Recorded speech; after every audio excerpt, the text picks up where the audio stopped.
So if the moon looks red to you when you look outside in the early hours of tomorrow morning, it's not your imagination. We're actually going to get to experience a total lunar eclipse. And here to tell us more about what to expect is Dr. Michelle Thaller from NASA's Goddard Space Flight Center. Thanks for joining us. Hey, great to be here. Thank you.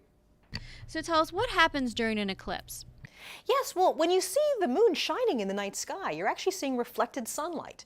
And tonight, everything is going to be lined up perfectly so that the moon is going to pass through the shadow of the Earth, and that will block the sunlight. So what you will see is this curved shadow moving across the full moon. And during the deepest part of the eclipse, the moon will actually look red. It's a beautiful thing. Now, the reason that happens is that the only sunlight reaching the moon is light that's being scattered through the atmosphere of the Earth.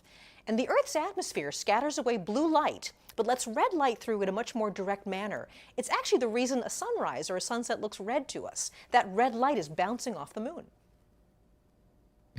So what do we need to do to see this eclipse tomorrow? Well, you know, the wonderful thing about a lunar eclipse is you don't need anything special. You don't need a telescope or eclipse glasses. Just go outside and find the full moon. And if you're on the East Coast, it'll begin around 2 a.m. You'll see the shadow pass across the moon. And then the deepest, reddest part will be about 3:45 a.m.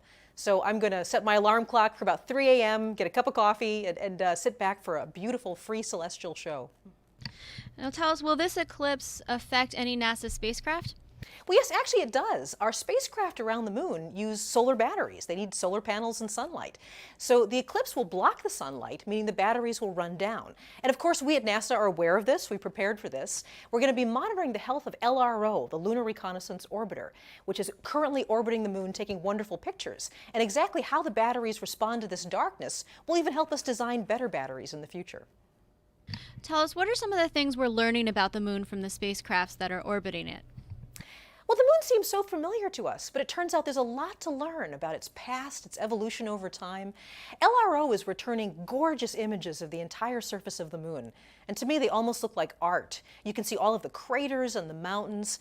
The scale of the moon is something that really impresses me. This is a crater called Tycho crater, and in the middle of the crater there's a mountain. And if you look at this close-up of that mountain, there's this sort of lit up by the sun, there's a boulder right at the top of that mountain. But that boulder, it looks small. It's actually the size of a football stadium. So there are these gorgeous tall mountains, dramatic landscapes. We're also learning that there's more frozen water, ice, underneath the soil of the moon than we expected. And we've recorded the coldest temperature ever seen in the solar system at the south pole of the moon. Now, where can we learn more about the moon and also this eclipse? Well, definitely go to our website, nasa.gov/LRO for Lunar Reconnaissance Orbiter. And there you can see all of these beautiful images. You can learn more about when to view the eclipse and find out more about all the different things we're learning about the moon. Dr. Thaller, thanks so much for joining us. Thank you.